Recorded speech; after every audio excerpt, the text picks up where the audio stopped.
Bhupathi Tollywood director, కానీ తనని కోలీవుడ్ దర్శకుడు అంటున్నారు. తన దారి అరవదారి అనేస్తున్నారు. దానికి ఓ కారణం ఉంది.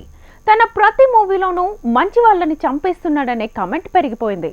దీంతో ఈసారి ఎవరికి మూడిందనే డౌట్ కూడా మొదలైంది. మంగళవారం హిట్ అయింది. టాక్ వీక్ అయినా ఈ వీక్ అంతా పోటీ ఇచ్చే బడా సినిమాలు లేకపోవడంతో కలిసొచ్చేలా ఉంది.